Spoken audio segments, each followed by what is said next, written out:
Good morning, students. Dear students, this video I am going to make on the topic air and atmosphere. Air and atmosphere. This is the last chapter of your book, your syllabus. Now, firstly, we will discuss about the air. Dear students, air is very essential for survival of living organism. As you are knowing that man cannot survive without air. Not only man, although all the living organisms require the air for the respiration and another thing also. Air is a mixture of the several gases which contain the nitrogen, which is 78%, oxygen 21%, carbon dioxide 0.02 to 0.03%, and rare gases as well as water vapor is present. And if we will discuss about the atmosphere, then we can tell that atmosphere is the blanket of the air present around us, and this layer extends up to 320 kilometers above the surface of the earth. That is called the atmosphere. Okay, now we will discuss about the question number 1. Write the answer of the following in brief. Question number 1. What is the composition of air? Dear students, air is the mixture of the different kinds of gases as well as water vapor. If we will see the composition of the components of the air, then we can tell that nitrogen, which is 78 to 79%. Generally in some of the book you are getting 78%. Oxygen present in the air is 21%. Carbon dioxide from 0.02 to 0.03%.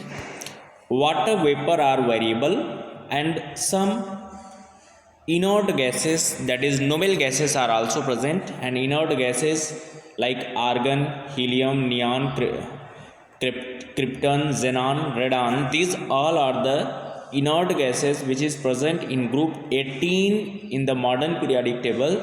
They are also known as zero group elements. The composition of the noble gases are 0.93%, and water vapor are the variable. Okay. Now, question number 2. Which gas in the atmosphere is essential for the respiration? As you are knowing that respiration is the very essential and important process of all the living organism. And if we will discuss about the living organisms like man, animals, so oxygen is required. So what should be your answer, my dear? Oxygen is the essential for the respiration. Question number 3. How is nitrogen utilized by the plants for their growth and development? As you are knowing that nitrogen, which is represented by N2, this is the molecular nitrogen, molecule of nitrogen N2, and we are representing this nitrogen through the triple bond also. And in higher classes you will learn that this nitrogen had the bond order 3, that is why it is least reactive you can tell. So nitrogen is utilized by the plants for the protein synthesis, and how this protein synthesis will take place in the plants, you can tell that nitrogen of air is converted into soluble nitrogenous components or compound in the soil. In the presence of oxygen and moisture, it absorbed by the plants and it used by the plants for the formation of protein, that is for the protein synthesis. Plants uses this nitrogen. That is why farmers are giving the different kinds of nitrogenous fertilizer for the crops or for the plants. Liquid ammonia they are using, which have the molecular formula NH3. Farmers are using the urea, which have the molecular formula NH2CONH2.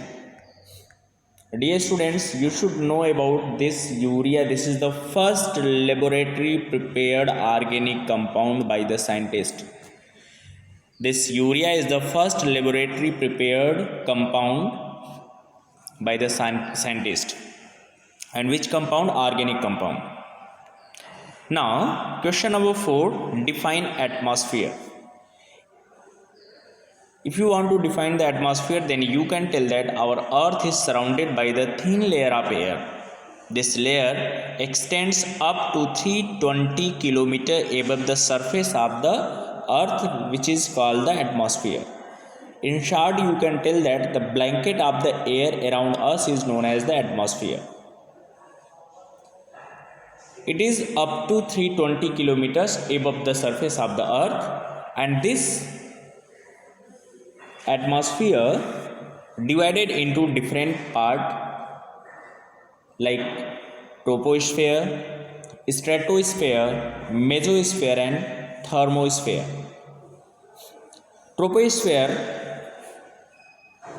Troposphere from 0 to 10 kilometer, which contains most of the air and oxygen in the atmosphere. All the living organisms are surviving in this troposphere. Second is stratosphere, which is from 10 to 50 kilometer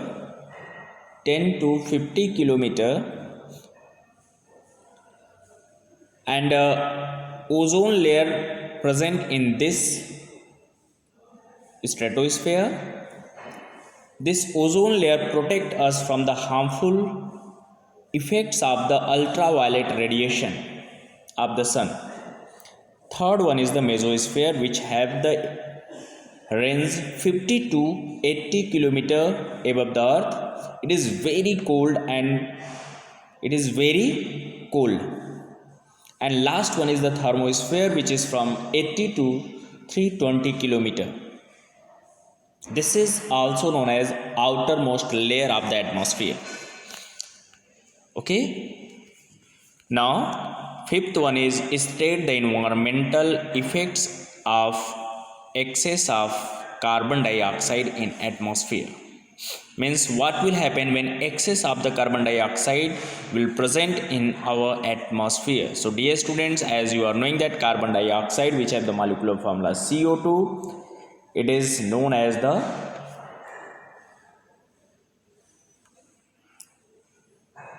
if it is in the excess amount, then it is act as a pollutant.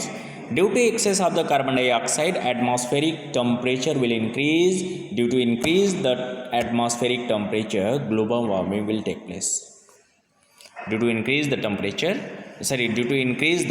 carbon dioxide in the atmosphere, temperature of the atmosphere will increase. As a result, global warming will take place. Okay students, and this gas is also responsible for the acidic rain. So thank you, God bless you, have a nice day.